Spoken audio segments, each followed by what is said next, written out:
आपके नज़र में ये जाति का उन्मूलन, जिसको हमें सनातन धर्म कहना चाहिए ना, उसमें तो वैसे भी जाति के लिए कोई जगह है ही नहीं। कुछ लोग कहते हैं कि आतंकवाद का कोई धर्म नहीं होता और कुछ लोग कहते हैं कि हर आतंकवाद का कुछ ना कुछ धर्म होता ही है। धर्म शब्द समाज ने नहीं गढ़ा है, मूर्खों ने धर्म शब्द को पकड़ के उसका विकृत अर्थ कर दिया है। मैं उन्हें धर्म शब्द के वास्तविक अर्थ की ओर ले जा रहा हूँ। How do you see this romantic love thing? ये सच है या ये एक स्कैम है? अब मुझे नहीं मालूम, ये आप अपने दर्शकों को दिखाना चाहेंगे कि नहीं। जब हम इस रोमांटिक लव चाहे किसी भी प्रोसेस से हो रहा हो, उससे अगले चरण में पहुंचते तो एक और जंजाल खड़ा होता है जिसे हम गृहस्थी कहते हैं। इज इट अ प्रॉब्लम और सोल्यूशन? जानवर रखते हुए उसे पालतू बनाने का प्रयास है। Good, I want to have more on this.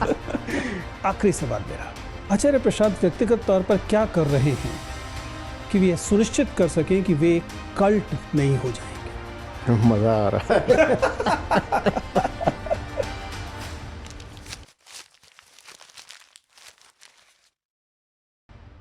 नमस्ते दोस्तों, प्लीज सिट डाउन में आपका स्वागत है। हम आपके सामने फिर से आए हैं कैजुअल टॉक के एक और एपिसोड को लेकर। इससे पहले कि गेस्ट के साथ आपकी बातचीत शुरू करें, आपको याद दिलाना चाहेंगे कि आचार्य प्रशांत के साथ हम लोगों ने एक पॉडकास्ट पहले किया था और उस एपिसोड के बाद आप लोगों ने लगातार संदेशे भेजकर, कमेंट्स कर अलग अलग माध्यमों से हम तक सूचना पहुंचाई कि हमें इसका एक और एपिसोड चाहिए। और पिछले कुछ समय से हम लगातार कोशिश कर रहे थे और आज यह एपिसोड आपके सामने पेश है। तो स्वागत कीजिए आचार्य प्रशांत का। नमस्कार सर। आभार है, आपने दोबारा बातचीत की व्यवस्था की।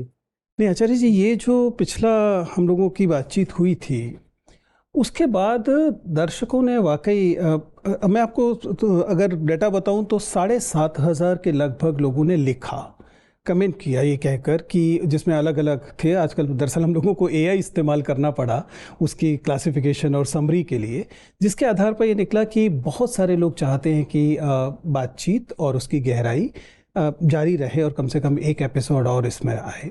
तो इसलिए हम आपसे लगातार आग्रह कर रहे थे और आपका बहुत बहुत आभार कि आपने ये अवसर दिया।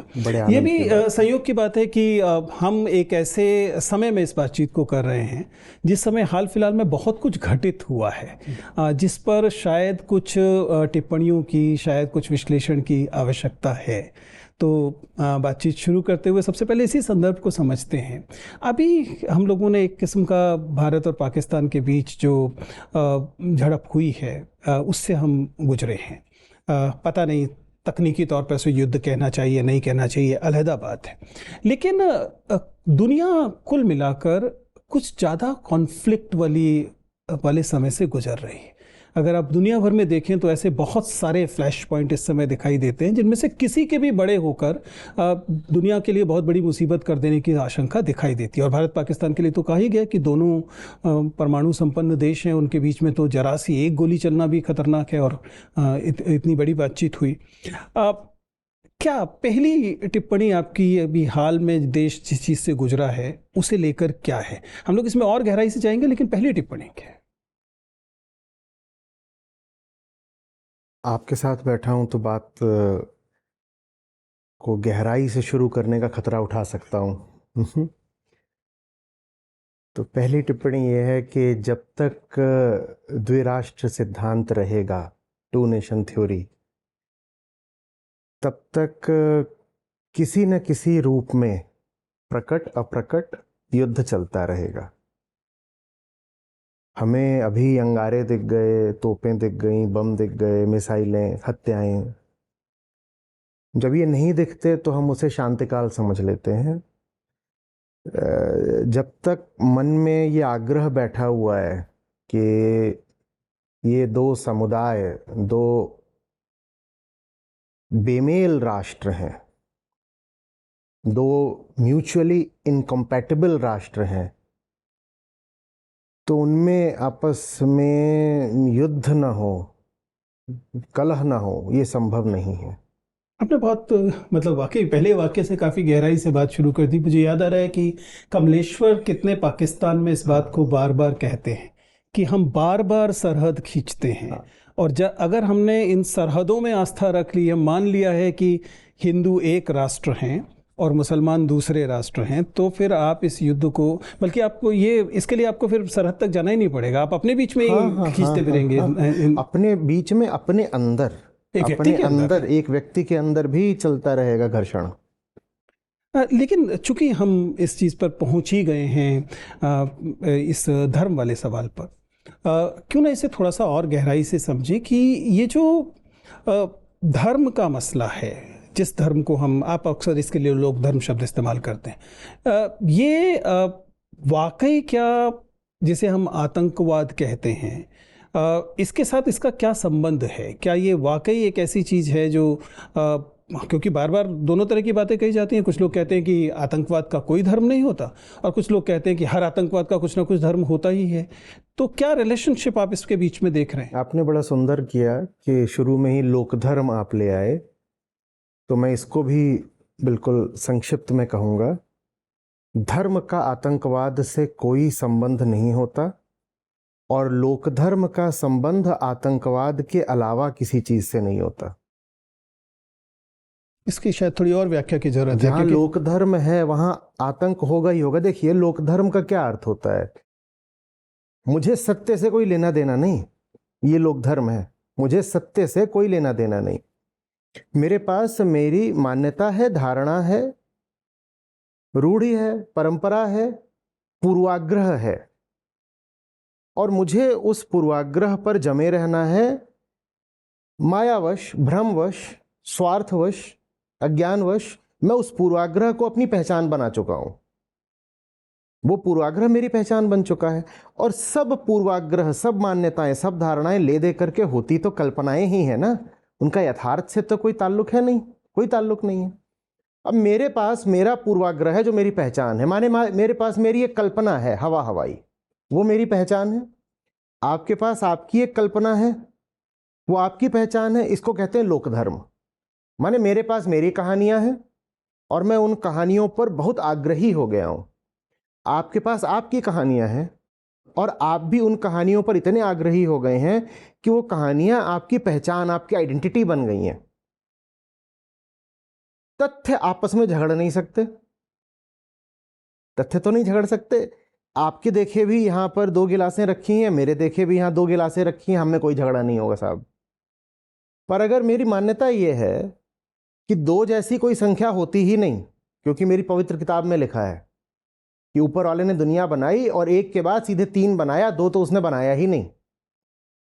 तो यहां 2 गिलासें रखी भी होंगी तो मैं कहूंगा 1 है कि 3 है कि 5 है, कुछ भी बोल दूंगा। 2 तो होता ही नहीं ना। ऊपर वाले ने मेरी किताब में लिखा है ऐसा ऐसा करा और उसमें 2 का आंकड़ा है ही नहीं।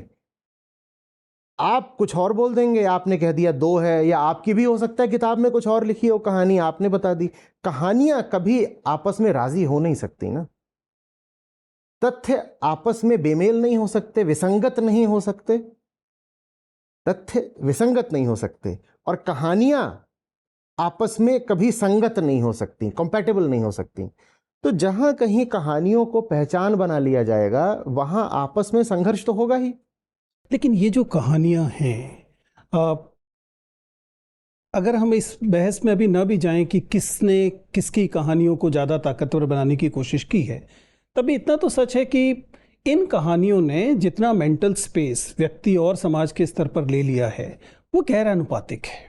क्योंकि इन्हीं कहानियों में फिर स्वर्ग आएगा, इन्हीं कहानियों में नर्क आएगा, इन्हीं में अप्सराएं और हूर आएंगी, इन्हीं में शहीद हो जाना आएगा, इन्हीं में तमाम दूसरी चीज़ें आएंगी।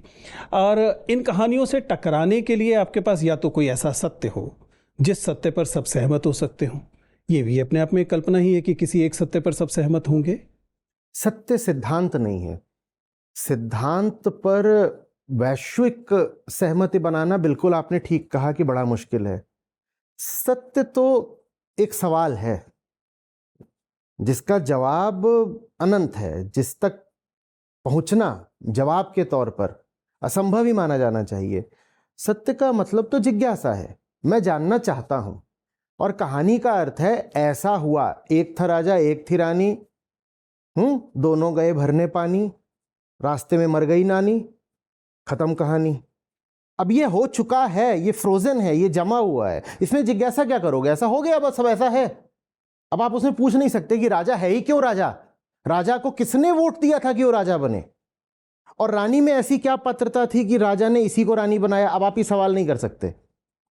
कहानी में सवाल के लिए कोई जगह नहीं होती, क्योंकि कहानी एक फ्रोजन चीज होती है, जमी हुई चीज होती है। कहानियों के साथ सत्य नहीं चल सकता। सत्य तभी चलेगा जब आपके इर्द गिर्द जो कुछ है आप उस पर सवाल उठाएं, पीछे भी जो चीजें आप मानते आ रहे हो आप उस पर ही सवाल उठाएं। पर अगर धर्म ऐसा हो गया है कि उसमें सवाल उठाने पर ही पाबंदी है, हम यहाँ पर किसी एक धर्म की बात नहीं कर रहे, सब धर्मों के साथ मैं तो ये हो लोक धर्म की बात कर रहा हूं, वो यूनिवर्सल सेट है वो यूनिवर्सल सेट है, उसमें सब आ जाता है। जहां पर ये हो गया है ऐसा तो है ही है, जहां हिस्ट्री की जगह मिथोलॉजी आकर के बैठ गई है। लेकिन आपने जिस चीज़ से बात शुरू की थी वो अभी यहाँ थोड़ी सी छूने से बच गई, क्योंकि ये जो धर्म है, हाँ जी। ये धर्म जब ये एक नए किस्म के धर्म से जुड़ता है जिसे हम राष्ट्र कहते हैं, तब वो धार्मिक राष्ट्रवाद या 2 नेशन थ्योरी या 5 नेशन थ्योरी, मतलब कि जब आपने कहा कि आपकी पहचान इस धर्म से जुड़ती है और वह दूसरे वाले के धर्म से विरुद्ध है या भिन्न है, इसलिए दोनों को एग्जिस्ट कर ही नहीं सकते। वो तो होगा ही ना। देखिए, राष्ट्र का कुछ आधार होना चाहिए, किसी आधार पे तो मैं कहूँ। लेकिन जिस राष्ट्र को हमने चुना, हाँ, कम से कम हम सैद्धांतिक तौर पे कहते हैं कि हमने जो राष्ट्र चुना, भारतवर्ष चुना, वह एक धार्मिक राष्ट्रवाद पर आधारित नहीं था। इस आधार पर हम निश्चित रूप से कह सकते हैं कि भारतीय राष्ट्र का आधार पाकिस्तानी राष्ट्र से बेहतर है, और आप भी सहमत होंगे इस पर। हाँ, हम एक बहुलवादी समाज की कल्पना करते हैं, भले ही उसको बहुत सारी थ्रेट हैं, व्यवहारिक तौर पर भले ही उसमें कुछ अड़चने आ रही हों, पर कम से कम सैद्धांतिक तौर पर हमने राष्ट्र का जो आधार बनाया वो पाकिस्तान के आधार से हम सहमत होंगे कि बेहतर है। डेफिनेटली। ठीक है। अब क्या होता है ना, मैं और आप हम कह रहे हैं कि हमारी पहचान है हमारी कहानी। अगर हमारी पहचान हमारी कहानी है और इतनी केंद्रीय पहचान है वो कहानी कि कोई मुझसे मेरा नाम पूछे तो सबसे पहले मैं अपनी कहानी सुनाऊंगा, ठीक है, तो मैं और आप साथ रहना चाहेंगे, और हम आप साथ रहना चाहेंगे, ये राष्ट्र बन गए हम। राष्ट्र क्या है? एक समुदाय ही तो है ना। 10 लोग इकट्ठे रहना चाहते हैं किसी एक विशिष्ट आधार पर, तो ये उनकी नेशनहुड बन जाती है। आधार ये है कि भाई हम इकट्ठे रहेंगे क्योंकि हम सबकी कहानी साझी है। बट अगर धर्म वह आधार नहीं होना चाहिए, जैसा कि मैं मानता हूं, जैसा कि आप मानते हैं, तो आदर्श तौर पर एक राष्ट्र की पहचान का आधार क्या होना चाहिए? भारत का संविधान सामने है। I am so grateful that you actually mentioned it, क्योंकि ये एक शानदार वजह है जिस पर हम चर्चा कर सकते हैं, और कम से कम एक सहमति का एक शानदार बिंदु है, क्योंकि ये जो खूबसूरत किताब है ये नहीं कहती कि हम इस धर्म की कहानी या उस धर्म की कहानी से देश को परिभाषित करेंगे, ये उस बहुलवाद की बात करती है और दूसरी चीज़ों की बात करती है। लेकिन इसी कहानी को अगर लिखने वालों की दुनिया में जाएं तो वहाँ से कुछ इंटरेस्टिंग एरियाज निकलते हैं। जैसे अगर हम अम्बेडकर के ड्राफ्टिंग ऑफ कॉन्स्टिट्यूशन वाले हिस्से को देखें तो डॉक्टर अंबेडकर ने इन दोनों ही कहानियों को, यानी इन दोनों ही धर्मों को लेकर आपने अलग अलग समय में आलोचनाएं दी हैं। आप जानते हैं कि जब पाकिस्तान के निर्माण पर उनका लेखन है उसमें उस समय वे इस्लाम को लेकर काफ़ी आलोचनात्मक नज़र रखते हैं, और हिंदू धर्म को लेकर तो उनकी आलोचनात्मक नज़र लगातार आती है, जिसकी वजह से बाकायदा वे हिंदू धर्म को छोड़ने की घोषणा करते हैं। डॉक्टर अंबेडकर के धर्मों को लेकर जो विचार हैं उन्हें लेकर आपकी क्या, क्योंकि दोनों धर्मों की आलोचनाएं उनकी एकदम डॉक्यूमेंटेड हैं, क्या राय है आपकी? मैं समझता हूँ दोनों ही तरफ उन्होंने जो आलोचनाएं की वो आज भी उतनी ही प्रासंगिक और वाजिब है। इस्लाम में विज्ञान को लेकर जो रुख है और महिलाओं को लेकर जो रुख है और गैर मजहबों को लेकर जो रुख है, और हिंदू धर्म में जातियों को लेकर जो रुख है, उसकी तो भर्त्सना जितनी की जाए उतनी कम है, और डॉक्टर अंबेडकर ने वही करी है, सामने रखा है।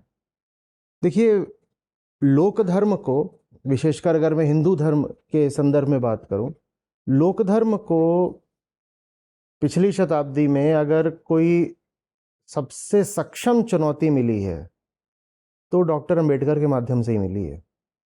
बहुतों ने दी हैं और श्रेय सबको जाता है, पर डॉक्टर अंबेडकर अग्रणी है उनमें, क्योंकि हम जो आम आदमी का धर्म है ना उसको देखें तो उसका आप जो भी हिस्सा उठाएं, पहलू, एस्पेक्ट, उसमें कहीं ना कहीं जाति तो घुसी हुई है ही है। जाति इस कम से कम भारतीय समाज में आज भी शायद सबसे ज्यादा सामने का सच है। सामने का सच है। उसे नकारना इस समय शायद कभी भी। लेकिन डॉक्टर अम्बेडकर इसका इसके जो समाधान के रूप में चीजें रखते हैं, वे मानते हैं कि संविधान उसका एक रास्ता होगा, लेकिन अल्टीमेटली वो एनिहिलेशन ऑफ कास्ट की बात करते हैं। मैं आचार्य प्रशांत से जानना चाहूंगा, आपके नजर में ये जाति का उन्मूलन पहली बात तो भारतीय संदर्भ में संभव भी है या नहीं, और दूसरा अगर संभव है तो तरीका क्या है? धार्मिक काम है जाति का उन्मूलन। धर्म माने वो जो मानव मात्र के लिए हितकारी हो। जाति का उन्मूलन मानव मात्र के लिए हितकारी है।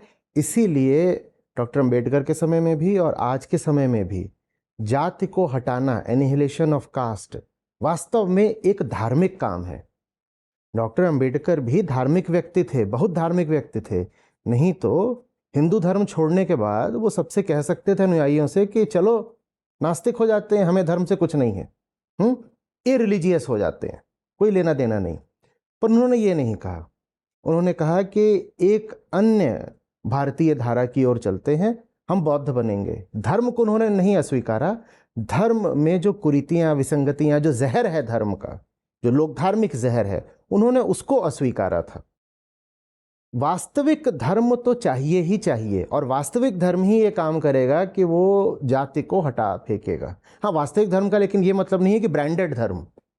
कोई अपने आप को बिल्कुल कह सकता है कि मैं किसी कहानी में यकीन नहीं रखता, मैं किसी किताब में यकीन नहीं रखता, लेकिन ना मैं जाति को मानता हूँ, ना और 50 तरीके के जो पूर्वाग्रह होते हैं, अंडक बंडक बेकार की बातें, मैं कुछ नहीं मानता। आप नहीं कह पाएंगे कि वो हिंदू है, मुसलमान है, सिख है, बौद्ध है, ईसाई है, कुछ भी आप नहीं बोल पाएंगे, लेकिन वो धार्मिक है। वो धार्मिक है। ये आपकी एक बहुत लगातार ली गई लाइन है, और मुझे कई मामलों में ये पसंद आती है, कई बार इससे टकराने का मन भी करता है। आपने मुझे खुशी हुई कि आपने डॉक्टर अंबेडकर को लेकर अभी 14 अप्रैल को मैं नागपुर में था, जो दीक्षा भूमि वाला जो मुख्य कार्यक्रम होता है, संयोग से मैं वहाँ एक वक्ता के तौर पर था। और जो वो उत्सव वो उस जगह पर 14 अप्रैल को आप महसूस करते हैं, आप उस वाइब को महसूस करते हैं, तो आपको एक सेंस में बदलता है। मैं इस चीज़ को थोड़ा सा और गहराई से समझना चाहता हूँ कि ये जो जाति का सवाल है, यह है जिसे आप लोक धर्म कहते हैं, जो वह धर्म है जो चारों तरफ दिखाई देता है, वह उससे कम से कम वह लोक धर्म जिसे हमारे यहाँ हिंदू कहा जा रहा है, वो उससे कितना गर्भनालबद्ध है?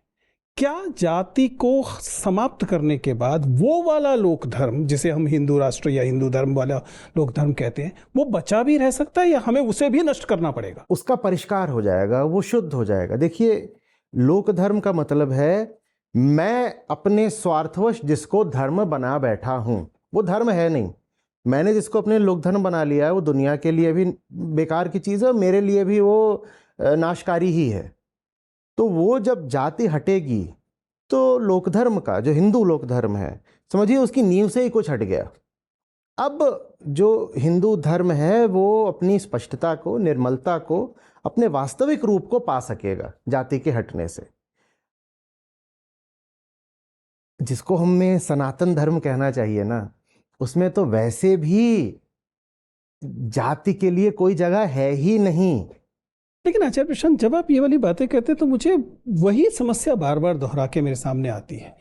ये समस्या हमारे देश में जाति के आधार पर जो स्ट्रेटिफिकेशन है, स्तरीकरण है, इस कारण भेदभाव है, हिंसा है और तमाम बुरी चीज़ें हैं, या जेंडर को लेकर पेट्रियार्की है, उस कारण भेदभाव है। ये दोनों संरचनात्मक, समाज के स्ट्रक्चरल चीज़ें हैं। समाज की, धर्म की नहीं। धर्म की नहीं, समाज के स्ट्रक्चरल चीज़ें हैं।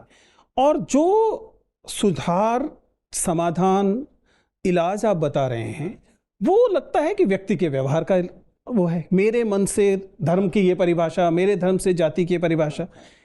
Can behavioural change counter what is structural in nature? चलिए बहुत पीछे चलते हैं।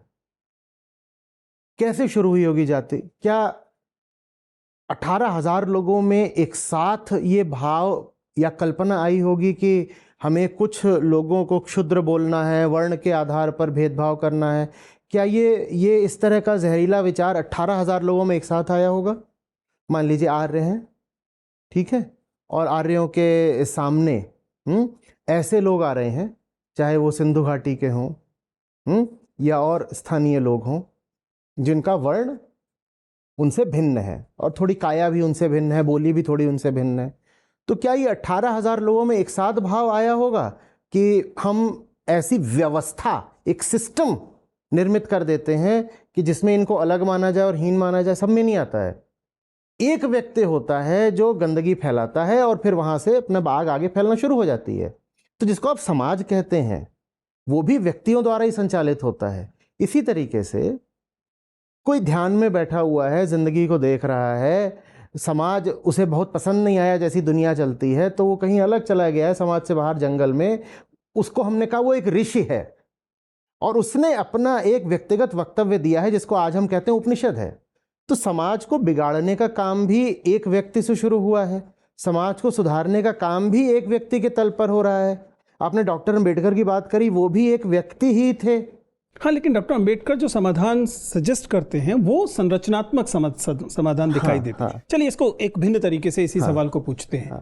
मान लीजिए आपका, मेरा, हम तमाम लोगों का उद्देश्य है कि ये जाति की जो बीमारी है, ये जो काफ़ी अमानवीय संरचना है, ये समाप्त होनी चाहिए। अगर मैं जानना चाहूँ कि इसके लिए आप राज्य, सरकार और कानून, इसकी क्या भूमिका देते हैं? क्योंकि ऐसा तो है नहीं कि कानूनों के करने से होता नहीं है, क्योंकि इसी समाज में स्त्रियां जलाई जाती थी। इसी समाज में स्त्रियों को इसलिए जला दिया जाता था क्योंकि वे उनके पति की मृत्यु हो गई। ये बात बिल्कुल ठीक है, पर उसके लिए कोई राजा राम मोहन चाहिए, वो एक व्यक्ति है। नहीं, वो सही है, लेकिन आप इसमें क्या भूमिका देखते हैं कि यदि मान लीजिए वो व्यक्ति आचार्य प्रशांत है और आपके पास ये संभावना है या आपको ये छूट है कि आप लॉ का, कानून का और राज्य का इस्तेमाल कर सकते हैं, तो क्या ऐसा कुछ हो सकता है जो राज्य के स्तर पर और कानून के स्तर पर हो और इस जाति व्यवस्था का कुछ समाधान कर सके? देखिए, तानाशाही तो है नहीं ना। अंग्रेजों के समय में थी तानाशाही व्यवहारिक तौर पर भारत में। तो आप गए और लॉर्ड विलियम बेंटिक के साथ मिलकर आपने कानून पास करा दिया। आज कैसे कराओगे अगर आम आदमी ही उसके पक्ष में नहीं है? संविधान में आपने कह दिया कि साहब बिल्कुल बराबरी है और ये सब है, क्योंकि संविधान के लिए आम आदमी की राय नहीं ली गई थी। बात बहुत सीधी है ना। आरक्षण की व्यवस्था भी आप लागू कर पाए क्योंकि आपने सबसे पूछा नहीं था।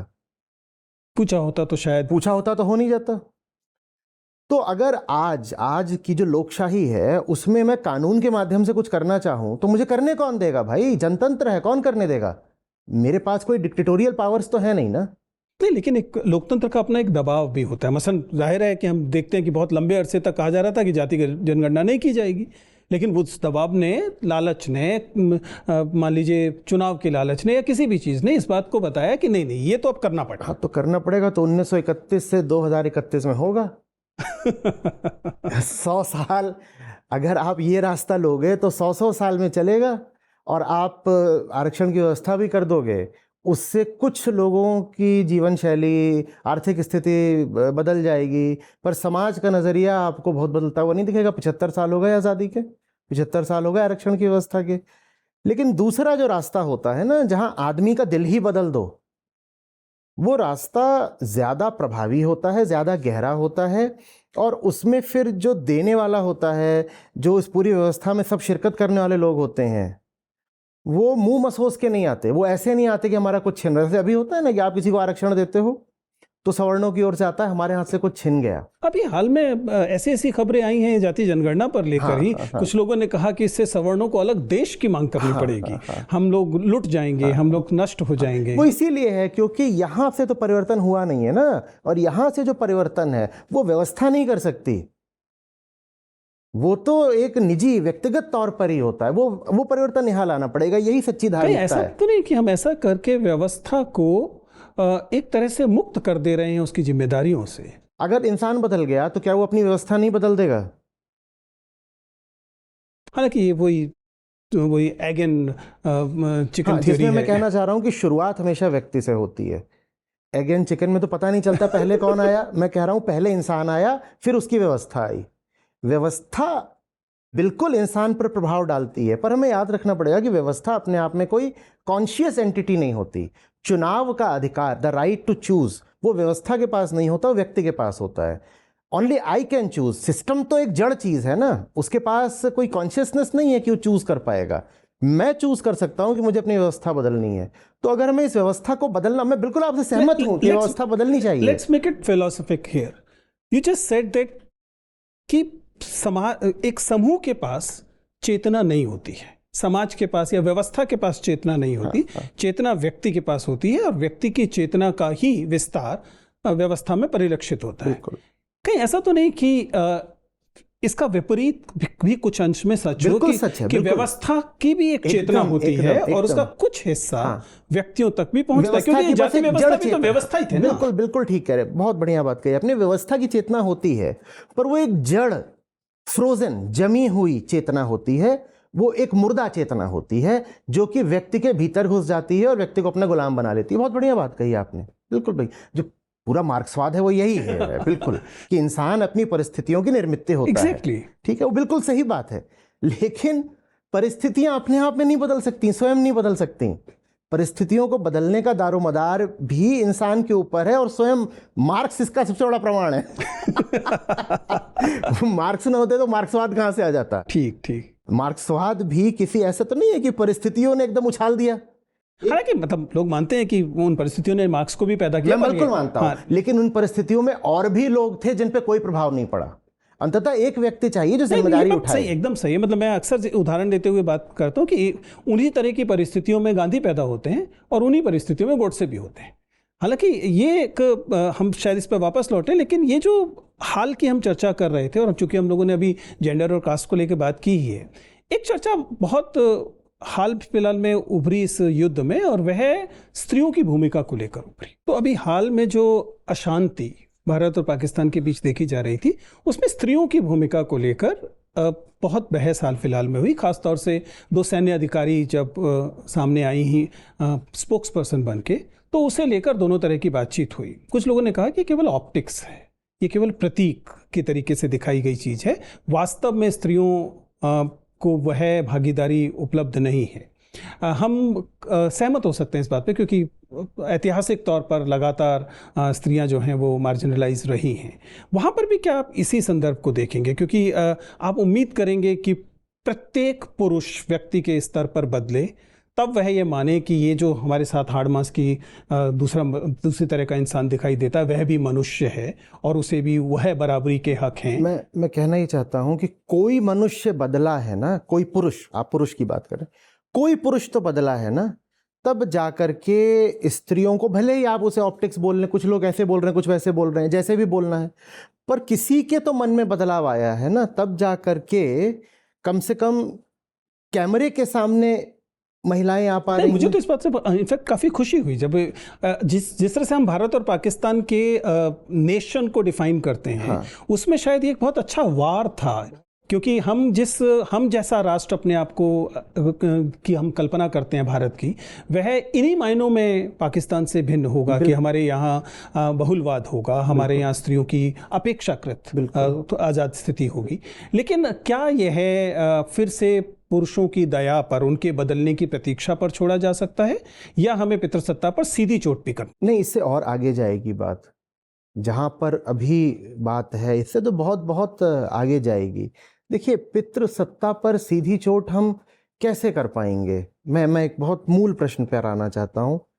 हम ही हैं ना जो चोट करेंगे, हम ही हैं जो चोट करेंगे। और पितृसत्ता का मतलब होता है पुरुष की सत्ता, पुरुष प्रधान है, और कुछ उसमें आपने स्त्रियों को भागीदारी दे दी है, उनका कुछ आपने रोल, कर्तव्य निर्धारित कर दिया, यही सब है। मैं पुरुष हूँ और मैं पशु ही पैदा हुआ हूँ। एक व्यवस्था मुझे मिल गई है विरासत में, जो मुझे और पशु बनाती है, और मेरे सब स्वार्थ मुझे लग रहा है उसमें सिद्ध हो रहे हैं। मैं क्यों बदलूंगा उसको? मैं क्यों बदलूंगा? जब तक कि कह दीजिए कि चेतना का झटका नहीं लगता मुझको, मैं क्यों बदलूंगा? और अगर कोई बदल भी रहा होगा, उसे रोकूंगा, या तो उसका विरोध करूंगा या उपहास उड़ाऊंगा, यही तो करूंगा ना। तो इंसान को बदले बिना किसी भी तरीके का स्ट्रक्चरल चेंज या तो सतही होगा या अस्थाई होगा, या सतही और अस्थाई होगा। आप बदल दोगे, ऐसा लगेगा कि कानून व्यवस्था के तौर पर, कानून के तौर पे समाज बिल्कुल सुधर गया है, पर इंसान तो बदला नहीं है ना। तो कानून में कुछ लिखा रहेगा, होता कुछ और रहेगा, जैसा उन राज्यों में होता है जहाँ नशाबंदी कर दी जाती है। जब तक आपने इंसान के भीतर से नशे की ललक का ही कुछ हल नहीं निकाला, तो आप ऊपर ऊपर बंद कर दीजिए शराब, नीचे नीचे तो खूब जम के चलती ही है ना।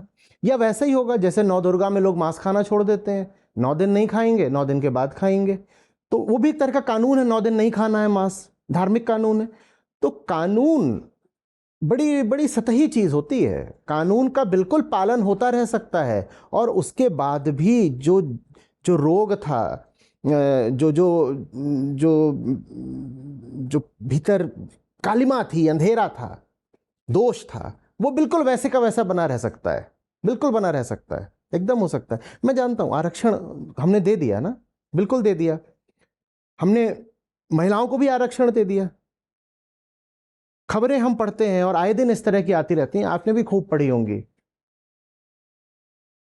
मेरी एक वरिष्ठ महिला अधिकारी है, मैं सवर्ण समाज से आता हूं, वो दलित वर्ग से आती है, ठीक है, और वो आईएएस भी हो सकती है, कुछ भी हो सकती है, मुझसे वरिष्ठ है, और मैं जा रहा हूं, उसके पास बैठता हूं, काम करता हूं, और वापस आकर के मैं नहाता हूं। अब मैं ऑफिस में उनको बोल दूंगा जी मैडम सर, यही चलता है, मैडम सर, जी मैडम सर, वो जो काम देंगी मैंने वो भी कर दिया। मुझे ये भी पता है कि मेरा अप्रेजल वो करेंगी, तो ये भी हो सकता है कि मैं वहाँ उनसे लल्लो चप्पो भी कर दूं कि हाँ हाँ हे बहुत अच्छा है, पर जो जातिगत पूर्वाग्रह है वो तो निकल ही नहीं गया ना। बिल्कुल हो सकता है कि वहाँ पर मैं किसी भी तरीके से अपनी जातिगत दुर्भावना प्रदर्शित ना कर पाऊँ, लेकिन भीतर तो बैठी हुई है, मैं वापस आकर के नहाता हूँ। और इतना ही नहीं करता, वो भले ही वहाँ पे एक महिला है, और दलित वर्ग की महिला है जो मेरी ऑफिसर है, लेकिन मैं अपने बेटे की शादी थोड़ी किसी दलित लड़की से कर दूंगा, वो तो नहीं निकल गया। तो कानून के रहते हुए भी जब तक दिल नहीं बदलता तब तक बात नहीं बनती है। इतना ही नहीं है, मैं किसी ना किसी तरीके से उस कानून का सबवर्जन करने की कोशिश करूंगा। मैं किसी ऐसे को वोट देने की कोशिश करूंगा जो कहेगा कि ये सब है बंद करो, सबको सब उनकी जो सही जगह है उसको वापस रखो, let's show them their place. और वहाँ तो लिखा हुआ है ना कि भाई वो जो आदि पुरुष था उसके मुख से आए हैं ब्राह्मण, और चरणों से आए हैं सब शूद्र, और दलित तो शूद्र से भी नीचे हैं, तो वो सब वो उसको वापस लेकर के आओ, ये सब करो। मन में तो वो सब चलता ही रहेगा। आचार्य जी, मतलब मुझे, मतलब माफ़ कीजिएगा, ऐसा कई बार ये सर्कुलर लॉजिक जैसा लगता है, लेकिन ये बात भी सच है ना कि ये सारी मानसिकता वाले लोग जो हैं, हाँ। इनको बहुत बड़ा प्रश्रय उन लोगों ने दिया है। इस समय उनके लिए बाकायदा तर्क खोज खोज कर लाकर समर्थन देने की कोशिश भी की है पिछले लंबे अरसे से, जिन्हें हम आध्यात्मिक लोग कहते हैं, लोग धार्मिक, चलिए आप उसे लोग धार्मिक कह लें। अब ये एक पूरा का पूरा तबका है जो कभी आज, कभी कल, कभी ए, कभी बी, खोज खोज कर नए नए तर्क लेकर आएगा, और उसके बाद बताएगा कि नहीं देखिए ये चीजें सकारात्मक थी। हाँ। और हमें वो इन्हें इस तरीके से जातिवाद को बचाना चाहते वो हैं। बचाने की कोशिश। हम आप जो बात कर रहे हैं इससे जातिवाद बचेगा?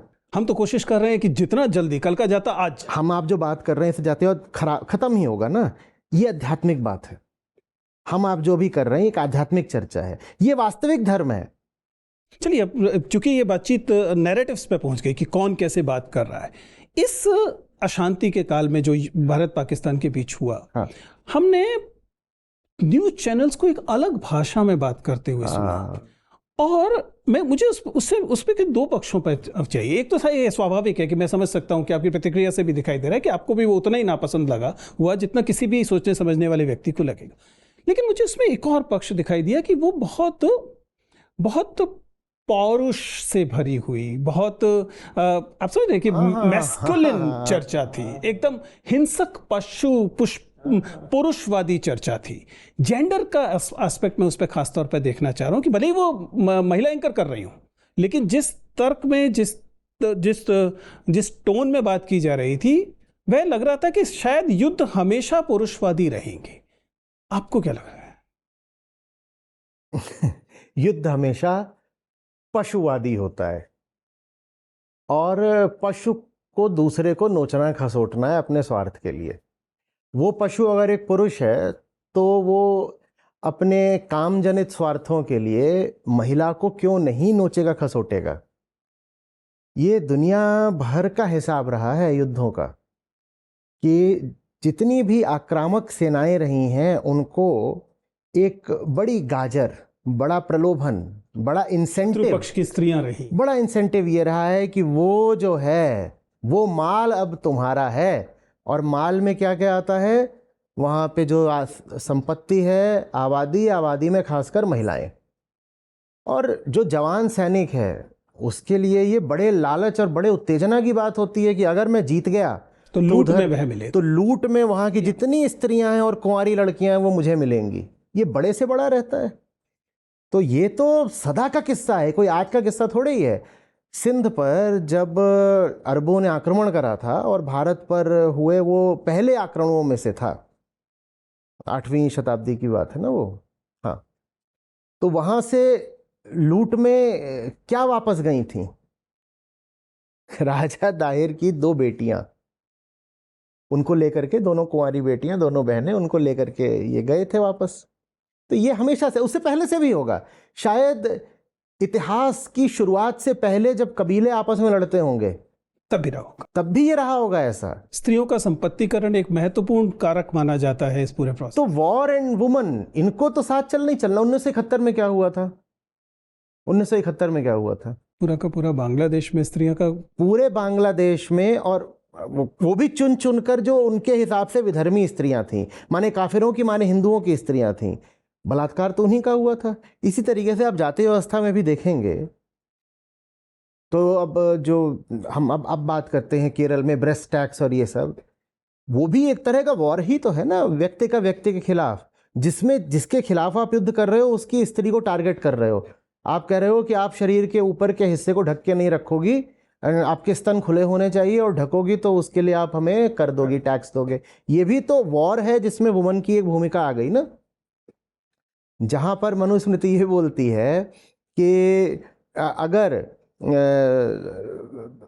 निचले वर्ग का कोई व्यक्ति है, तथा कथित जो निचले वर्ण का व्यक्ति है, वो अगर उच्च वर्ण की स्त्री के साथ संबंध बना लेता है तो उसको बहुत सारी सजा मिलनी चाहिए। लेकिन इसके विपरीत होता है तो सजा छोटी मिलेगी। तो यहां पर भी तो वॉर एंड वुमन आ गया ना। महिलाएं ये समझ नहीं रही हैं, बहुत सारी महिलाएं युद्ध में भागीदारी करना चाहती हैं। महिलाएं ये नहीं समझती हैं कि किसी भी तरफ की सेना रही हो पूरे इतिहास में, बम किसी के ऊपर भी गिरा हो, मारा कोई भी गया हो, बम अगर गिरता है तो महिला के ऊपर गिरता है, भले ही वो शत्रु देश में गिरा हो। और वो जरूरी भी नहीं है कि शत्रु की महिला ही मारी जा रही हो। अगर एक देश की सेना दूसरे देश की सेना से लड़ती आई है ना इतिहास में, तो उसमें वो लड़ाई सिर्फ शत्रु की स्त्रियों के खिलाफ नहीं, वो अपनी स्त्रियों के खिलाफ भी है। एग्जैक्टली, अपनी स्त्रियों के खिलाफ भी है। जितना ज्यादा ये जो मशीनरी है डोमिनेशन की, टेरिटोरियल ऑक्युपेशन की, ये मशीनरी जितनी सशक्त होती जाती है, वो उतना ज़्यादा अपनी महिला का भी शोषण करती जाती है, क्योंकि ये मशीनरी है ही स्वार्थजनित और मैस्कुलिन। क्योंकि अगर हम चूंकि इस पर बात कर ही रहे हैं कि समाज में जिस भी किस्म का स्ट्रेटिफिकेशन कभी भी होगा, जेंडर के आधार पर हो या कास्ट के आधार पर हो, वह कुछ वर्गों के हित में और बाकी लोगों के इस तरीके से खिलाफ होता है। ऐसे में एक अहम सवाल उठता है, और वो पूरे दुनिया के भविष्य का सवाल है, एक समाज के या दूसरे समाज के नहीं। हम लोग लगातार ये कहते रहे कि पर्यावरण जिस तरीके से जा रहा है, क्योंकि अंततः तो ऐसा लग नहीं रहा कि किसी युद्ध की जरूरत बची है इंसान को अपने आप को नष्ट करने में। अगर आप ध्यान से देखें तो ऐसा लगता है कि अगर हम 5, 7, 10 साल और अपना युद्ध टाल दें तो उसके बाद प्रकृति अपने आप निपटा देगी सबको। ये जो स्थिति है, इसे अगर हम ध्यान से समझें और इसमें इस भेद की भूमिका समझें। अगर समाज में जातियां होती हैं तो हम देखते हैं कि जातियां भूमिका अदा करती हैं, जेंडर भेद होता है तो वह भूमिका अदा करता है। दुनिया भर की बात करें तो दुनिया भर में कहा गया कि कुछ देश थे जिन देशों ने बेपनाह प्रदूषण फैलाया। कीमत जो है वह दूसरे देशों गरीब ने देश, अदा की। इनफैक्ट जो अब एक्सट्रीम वेदर सिचुएशंस आ रही हैं वो अक्सर उन जगहों पर आ रही हैं जो शायद कम दोषी हैं पर्यावरण को इस तरीके तक पहुंचाने में। ऐसा ही है बिल्कुल। और ऐसा केवल विदेश में नहीं हो रहा, हम लोगों का अध्ययन, हम लोगों ने थोड़ी बहुत स्टडी की तो समझ में आता है ये तो राज्य के स्तर पर भी हो रहा है। बिल्कुल ठीक। भारतवर्ष जब भी किसी अंतर्राष्ट्रीय तो सम्मेलन में जाएगा, कोप में जाएगा या कहीं पे जाएगा, तो बार बार कहेंगे कि जिन देशों ने प्रदूषण किया था उनको कीमत अदा करनी चाहिए और उन देशों से कम कीमत ली जानी चाहिए जिन्होंने प्रदूषण में कम भागीदारी की। लेकिन यही सरकार जब भारत में आती है तो इसको राज्य के स्तर पर लागू करने से चूक जाती है। जिन राज्यों ने ज़्यादा विकास किया, यानी कि ज़्यादा प्रदूषण फैलाया, महाराष्ट्र ने किया, गुजरात ने किया, एनसीआर के कुछ राज्यों ने किया, और जिन राज्यों ने अपने प्रकृति को बचाए रखा, मध्य प्रदेश ने बचाए रखा, छत्तीसगढ़ ने, झारखंड ने, अब कीमत या तो सबसे बराबर चुकाने को कहा जा रहा है या फिर उनसे कहा जा रहा है अब तुम खनन मत करो। अब जो शायद सही कहा जा रहा है, लेकिन क्या ये जो राज्य हैं जिन्होंने पहले ज़्यादा प्रदूषण किया, ये जो देश हैं जिन्होंने ज़्यादा प्रदूषण किया, क्या तरीका होगा, हम कैसे हम इस क्लाइमेट जस्टिस को ला पाएंगे? क्या बिना सजा के क्लाइमेट जस्टिस पॉसिबल होगा, या हम मानकर चलें कि चलिए बिसरा देते हैं अब तक जो हुआ, केवल आगे की तरफ देखें? देखिए, राज्य, राष्ट्र, देश, ये सब भी व्यवस्थाएं हैं। यहाँ पर भी जो गड़बड़ हो रही है ना सारी क्लाइमेट क्राइसिस में भी, वो भी व्यवस्था के नहीं, व्यक्तिगत स्तर पर हो रही है। क्योंकि हम ये कह सकते हैं बिल्कुल, आप एक मैक्रो पर्सपेक्टिव लेंगे कि अमेरिका जिम्मेदार है बहुत सारे एमिशंस के लिए, कार्बन एमिशंस के लिए, और भारत भुगत रहा है। नहीं, ये भी सही नहीं है। अमेरिका के भी जो शीर्ष 1% अमीर लोग हैं वो जिम्मेदार है, जो औसत अमेरिकन है या जो गरीब अमेरिकन है वो जिम्मेदार नहीं है। तो वहां भी बात व्यक्ति के तौर पर आ जाती है। I do read a marks here.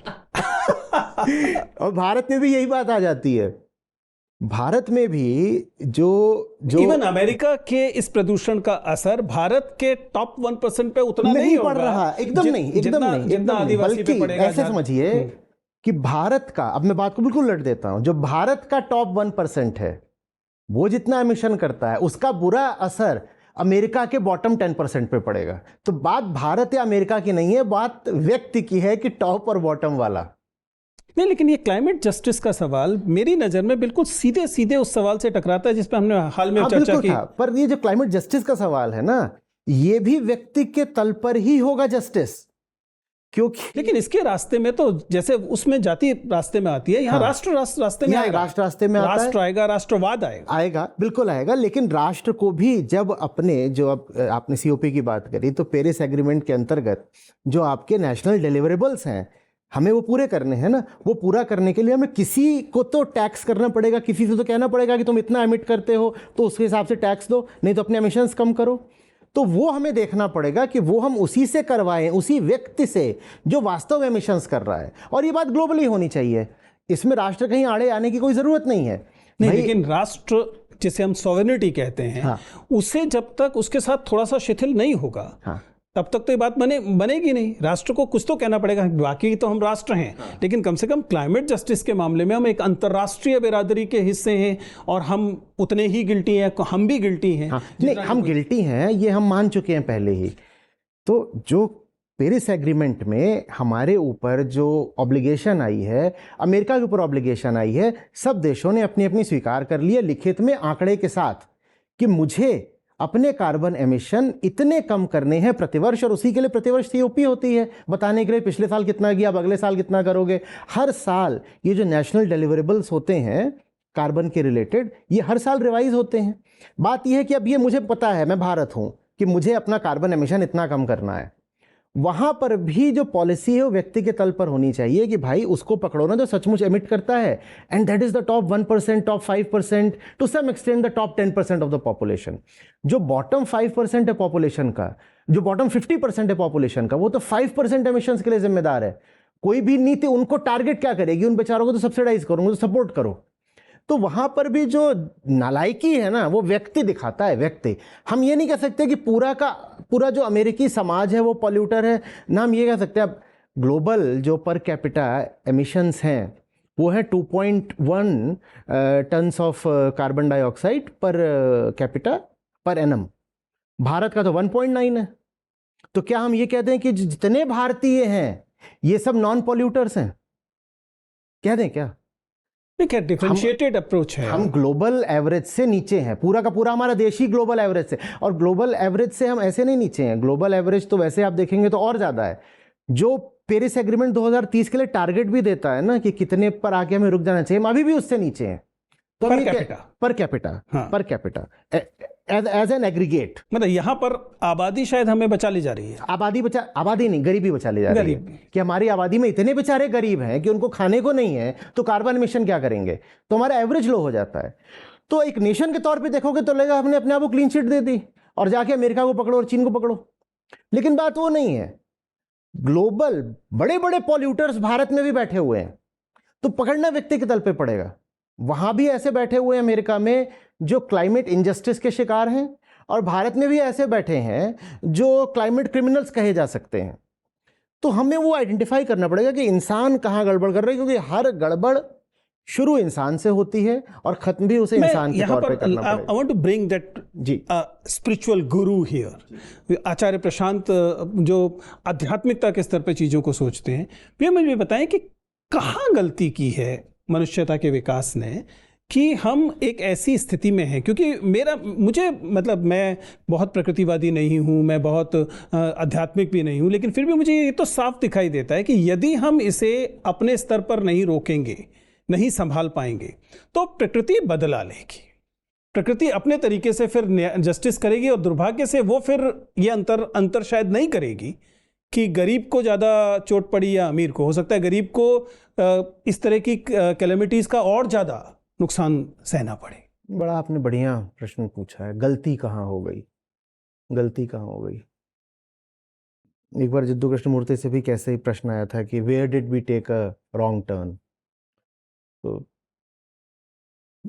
उन्होंने जो कहा था मैं उससे कुछ भिन्न कहूँगा। देखिए, हम जानवर तो हैं, पर हमारे पास एक और संभावना होती है चैतन्य मनुष्य हो पाने की। तो अगर 10 का 20 का 40 का झुंड होता है ना, तो उसमें से कोई एक दो होते हैं, ये भी शायद मैं ज़्यादा बोल रहा हूँ, ओवर एस्टिमेट कर रहा हूँ, पर ठीक है मान लेते हैं 10 20 40 का एक झुंड है, एक कबीला है, तो उसमें से एक दो होते हैं जिनके भीतर वो संभावना, जिनके जिनके रूप में, जिनके व्यक्तित्व में वो संभावना साकार हो पाती है। बाकी जो 38 हैं वो तो सब, इसको आप इसके कारणों में हम नहीं जाते, पर ऐसा रहता है कि उनका जीवन तो उनके पशुता के केंद्र से ही चलता है। प्रवाह जीव हैं, जिए थोड़ा जिंदगी जी निपट गए, है ना। पैदा हुए, जैसे मैक्सिम गोर्की ने कहा था कि समझ में ही नहीं आता कि पैदा होते हो, खाते पीते हो, बच्चे पैदा करते हो, मर जाते हो, बोलते हो ये जिंदगी है, कोई जिंदगी है। तो बाकी तो ऐसी जिंदगी जीते हैं। एक दो होते हैं जिनमें कुछ और साकार होता है, जिनको हम कायदे से इंसान बोल सकते हैं।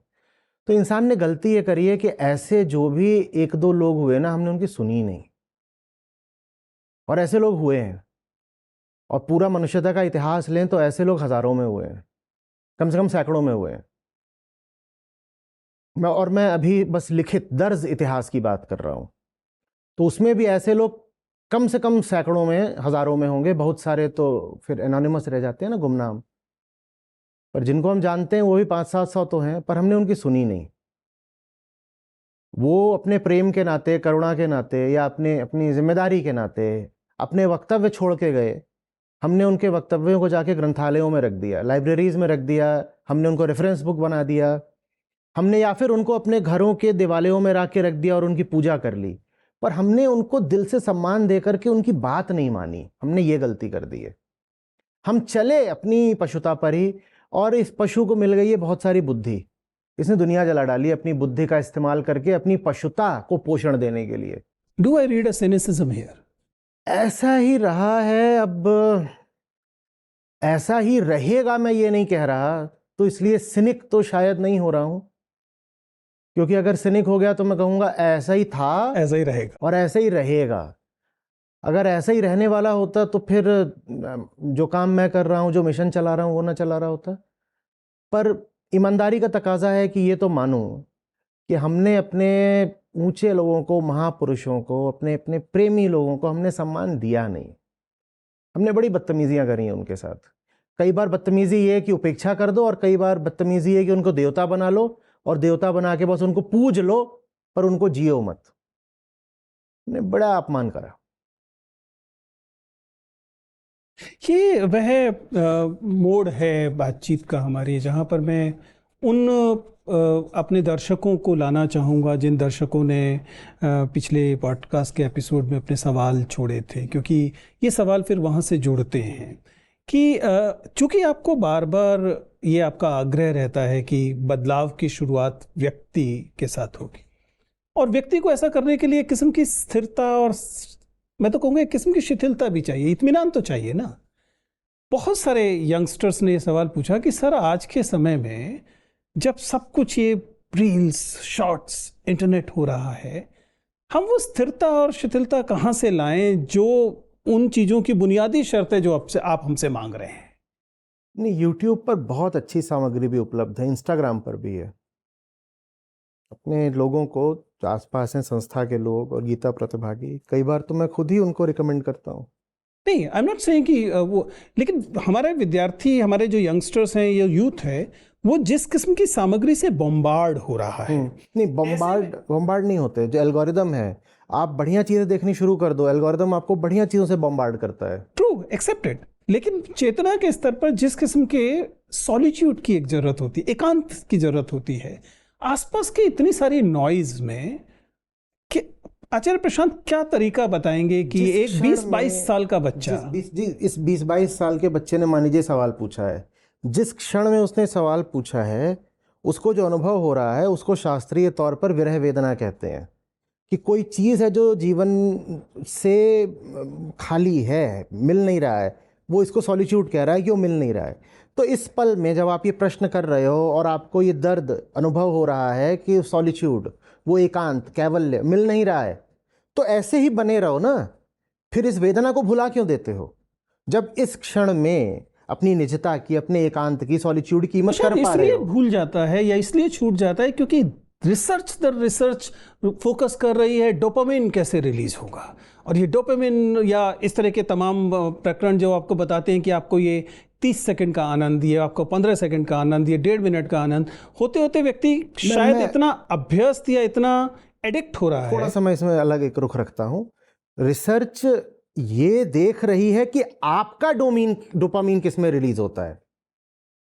रिसर्च आपको पकड़ रही है कि आप वो तय नहीं कर रही है, तय करना आपके पास है। वो आप तय करो ना, आपका डोपामीन किस में रिलीज होता है। आपका डोपामीन, अब आपकी हमारी बात हो रही है, ठीक है, कुछ आप इसके भी शॉर्ट्स अब डलेंगे, किसी का डोपामीन उसमें ही रिलीज अगर होता हो तो ये जो एल्गोरिदम है और रिसर्च है उसको इसी तरीके के शॉर्ट्स बार बार दिखाएगा। रिसर्च बस ये पता कर पाती है कि आपका डोपामीन किससे रिलीज होता है। आप अपना डोपामीन सही चीजों पे क्यों नहीं रिलीज करते। यही एल्गोरिदम्स आपके दोस्त बन जाएंगे। आप कहोगे कितना बढ़िया एल्गोरिदम है।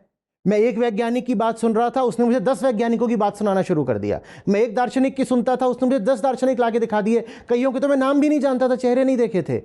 या कि मैं खेल से संबंधित कुछ देखता हूं, सार्थक, और उसने मुझे खेलों से संबंधित इतना सारा ला करके दिखा दिया।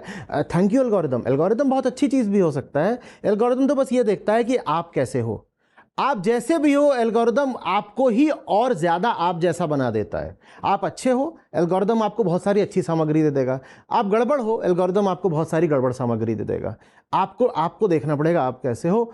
तो लेकिन इन दोनों ही स्थिति में जो मनुष्य की मानसिक स्वास्थ्य वाली समस्या है उसका समाधान नहीं निकलेगा, क्योंकि जब ये प्लेंटी वाला मामला आया, मैं तो मात्रा के स्तर पे कह रहा हूं, अभी तो मैं गुणवत्ता पे जा भी नहीं रहा जी। मात्रा के स्तर पर हम बहुत शोर की दुनिया में हैं। ये शोर केवल सोशल मीडिया का नहीं है, लेकिन सोशल मीडिया का भी है, और तमाम किस्म के शोर हैं जो इन 20, 22, 21 साल के लोगों के अंदर एंजाइटी भरते हैं। वो जो नए नए शब्द आते हैं, फोमो भरते हैं, या इस तरह की चीज़ें भर देते हैं। क्या कोई तरीका ऐसा हो सकता है व्यक्ति के स्तर पर जिसमें व्यक्ति ये तय करे, अब शायद आप तो स्पिरिचुअलिटी वाली दुनिया में हैं तो आप तो और बेहतर बता सकते हैं, तय करे कि ये 1 घंटा, ये 60 मिनट मेरे साथ ऐसे नहीं हो पाता, नहीं हो पाता। क्या तरीका है?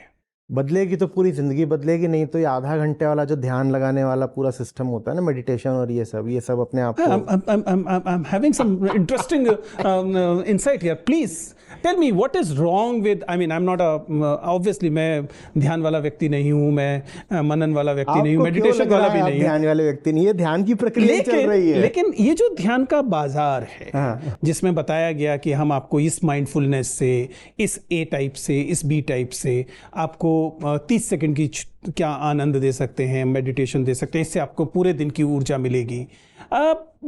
ये सच है या ये एक स्कैम है? स्कैम है। मेडिटेशन भी तो शॉर्ट्स हैं, रील्स हैं। जैसे 1 घंटे के वीडियो में से 1 मिनट का कुछ निकालो तो आप बोलते हो रील है।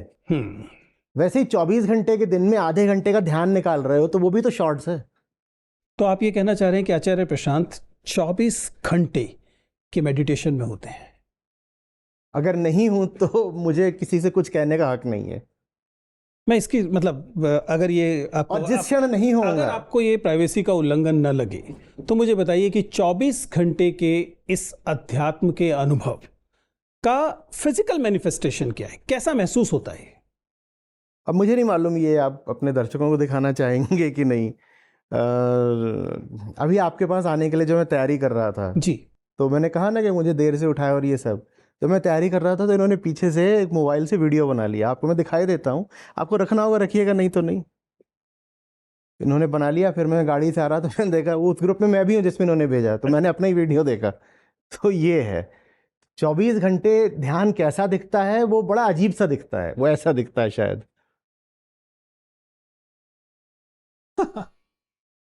और इसके साथ में जो हमारा गीता चल रहा है कार्यक्रम है, हाँ, उनको कभी संदेश क्या भेजना है वो मैं लिखवा रहा हूँ। बधाई हो, बधाई हो, सिर्फ इतना ही नोटिफिकेशन में बधाई हो। जी बधाई हो। टेक्स्ट में आप किसी अरे गहरे का नहीं, आप किसी अरे गहरे का नहीं, अपना साथ देने वाली अपना साथ देने वाली सबसे बड़ी ताकत का सबसे बड़ी ताकत का रास्ता रोक कर चलें। रास्ता रोक कर उनका विरोध करने में उनका विरोध करने में आपने पूरी जान लगा दी। आपने पूरी जान लगा दी।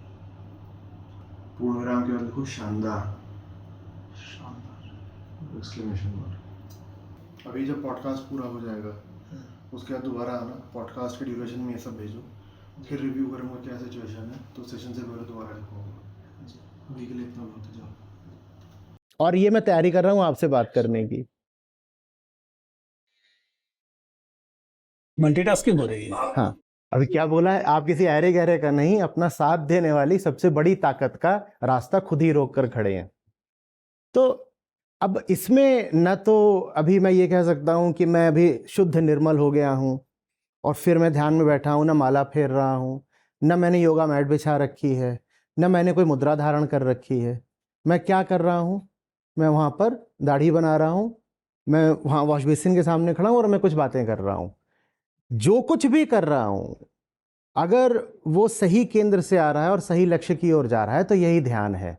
जब ध्येय उच्च हो तो उस स्थिति को ध्यान कहते हैं। हम ध्यान बोलते हैं ना, ध्यान में ध्येय तो होगा तभी तो ध्यान होगा।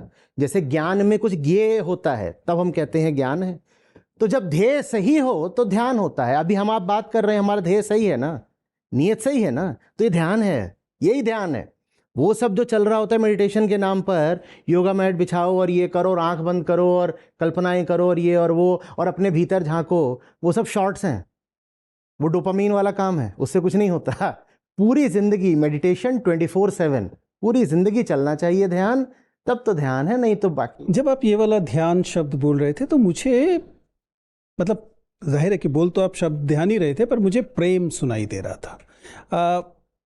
हम शिक्षक हैं, हमारे आसपास यंग विद्यार्थी होते हैं और आपस में बहुत बार वो घनिष्ठ होते हैं, रिलेशनशिप्स में होते हैं। और जब मैं अपना बता रहा हूँ कि जब हम लोग फर्स्ट ईयर सेकेंड ईयर के उन बच्चों को रिलेशनशिप में जाते हुए देखते हैं तब वे लगभग इस अवस्था में होते हैं। मतलब मैं ये नहीं कह रहा कि वो एग्जैक्टली ये अवस्था होती है, लेकिन कम से कम अपने अपने तमाम जीवन, जो उस समय का जो उनका छोटा सा जीवनांश है, उसका उद्देश्य उन्हें किसी व्यक्ति में दिखाई दे रहा होता है, किसी प्रेम के भाव में दिखाई दे रहा होता है. How do you see this romantic love thing when we see it from the lens of spirituality? एकदम मैं दैहिक तो नहीं, लेकिन रोमांटिक लव की बात कर रहा हूँ. वो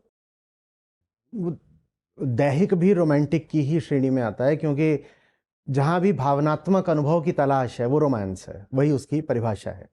भावनात्मक अनुभव, अच्छे अच्छे लगने वाले अनुभव, जिसमें और इस हद तक कि आप अपने अपने अपने भाव को मिस्टीरियस बोलना भी शुरू कर दो, वही रोमांस है.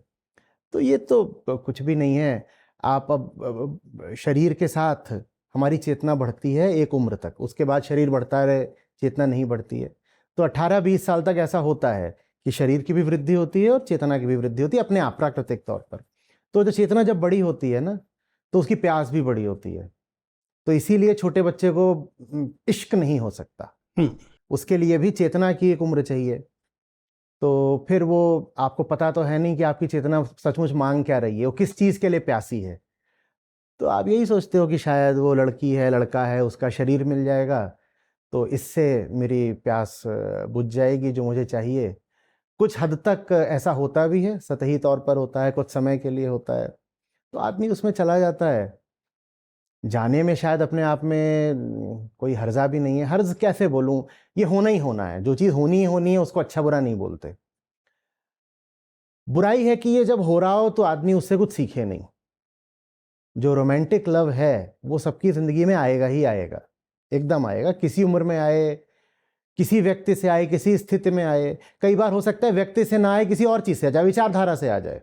किसी के पास मल्टीपल टाइम भी आ सकता है. मल्टीपल टाइम भी आ सकता है. ये आएगा ही आएगा, आना तय है. आने के बाद आपने उससे सीखा नहीं, आने के बाद आप ये नहीं जान पाए कि ये तो ठीक है पर चाहिए कुछ और था, इससे आगे कैसे ऊंचा, तो फिर समस्या हो जाती है. तो जो टीनेजर्स इन सब चीज़ों को अनुभव कर रहे हैं कि रोमांटिक लव वगैरह है, मैं तो उनसे कहूँगा कि डूब जाओ. गुड. सतह पर मत रहो, किनारे पर मत बैठे रहो. जो उतरा सो पार.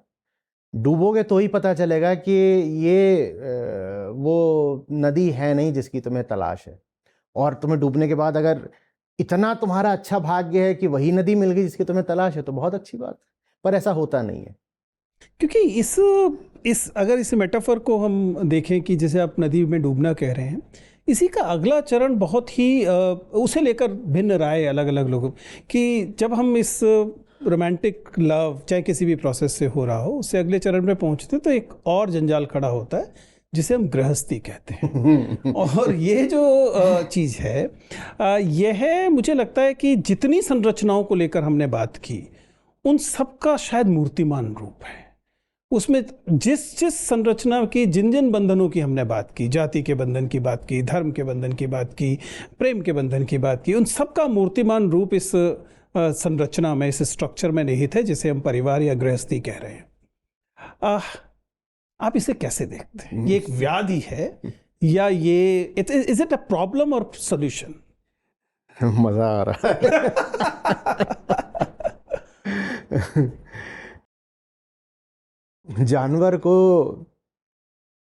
जानवर रखते हुए उसे पालतू बनाने का प्रयास है. Good. I want to have more on this. ये है कि हम तुम्हें जानवर से इंसान तो नहीं बना पाए, लेकिन तुम्हारे गले में पट्टा डाल करके इतना निश्चित करे देते हैं कि तुम इधर उधर के घरों में जाकर किसी और को नहीं काटोगे. ये है गृहस्थी. होना तो ये चाहिए था कि बच्चा जो पशु पैदा हुआ है, आपकी शिक्षा व्यवस्था ऐसी हो कि उसे इंसान बना दो और उसके बाद उसे सब व्यवस्थाओं से आज़ाद कर दो. अच्छा, मैं खुद शिक्षक हूँ, लेकिन ये जो शिक्षा का ये जो बगुले के सफ़ेद पंख जैसा अच्छी छवि है, somehow I never agreed with it. मेरी अपनी समझ ये कहती है, और मैंने शिक्षा को एक विषय के तौर पर भी पढ़ा है और शिक्षक तो हूँ ही पिछले इतने सालों से. मुझे लगता है कि शिक्षा के जिम्मे जो काम है उसमें सबसे बड़ा काम समाजीकरण का है, सोशलाइजेशन का है. आपको समाज में रहने लायक जैसा समाज चाहता है, वैसा नहीं जैसा आपको होना चाहिए, जैसा समाज चाहता है वैसे बनाए रखने का एक तंत्र है शिक्षा, ठीक है ना? बहुत बढ़िया। अब आप में कोई बदलाव के चिन्ह लाना बिल्कुल, उसका काम नहीं है। बिल्कुल, बिल्कुल। इस वजह से शिक्षा से ये उम्मीद रखना हाँ। कि वो आपको बदलाव को पसंद करने वाला, या जो पहले से इतनी सारी व्यवस्थाएं बनी हुई हैं उनको तोड़ने या सुधारने वाला बनने देगी, ये उम्मीद शिक्षा से कुछ ज्यादा है। बहुत बढ़िया बात। तो असल में आप कह रहे हैं शिक्षा एक उपकरण है बच्चे को और संस्कारित करने का, उसे कंडीशन करने का। बिल्कुल है, एकदम है। इसीलिए मैं जिस शिक्षा की बात कर रहा हूँ ना, उसमें अविद्या और विद्या दोनों आते हैं। अविद्या माने वो सब कुछ जो दुनिया जहान में चल रहा है, जो समाज के ढर रहे हैं, आपने उसे समाज का लिखा इतिहास पढ़ा दिया। समाज चाहता है कि कंप्यूटर इंजीनियर आज बहुत पैदा हो, तो आपने बहुत सारे कंप्यूटर इंजीनियर बना दिए। समाज चाहता है कि अब जिन फिलोसोफर्स को समाज ने सम्मान दिया है अतीत में, आप उन फिलोसोफर्स को पढ़ो तो समाज ने आपको वाली फिलॉसफी पढ़ा दी। जो भाषाएं इस वक्त प्रमुखता से चल रही हैं समाज ने आपको भाषाएं पढ़ा दी। सब भाषाएं तो मैं नहीं पढ़ा दी जाती। इन सब काम को ठीक कर रहे हैं तो समाज आपको ये शिक्षा आपको इनाम देगी, नौकरियां दे देगी, ये सब उपाधियां दे देगी। तो समाज अपनी आवश्यकताओं की पूर्ति के लिए आपको वोकेशनल एजुकेशन भी दे देता है, ये सब कर देता है।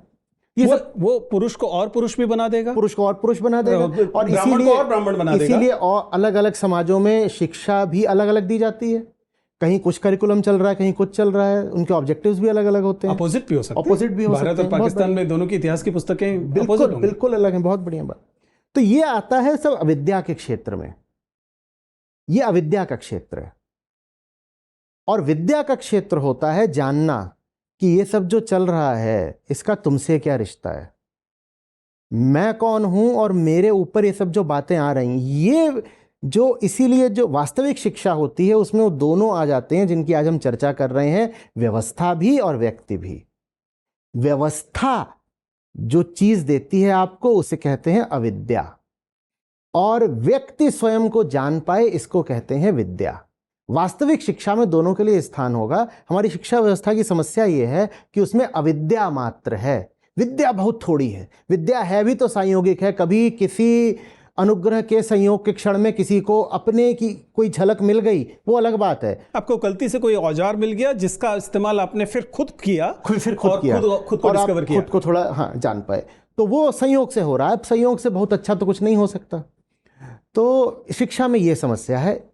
मैं जिस शिक्षा की बात कर रहा हूं उसमें दोनों आते हैं। तो मैं कह रहा हूं वैसी शिक्षा अगर दे दो, विद्या धन विद्या और अविद्या मिला के, तो उसके बाद आपको आगे उसे कोई और व्यवस्था देने की जरूरत नहीं पड़ेगी।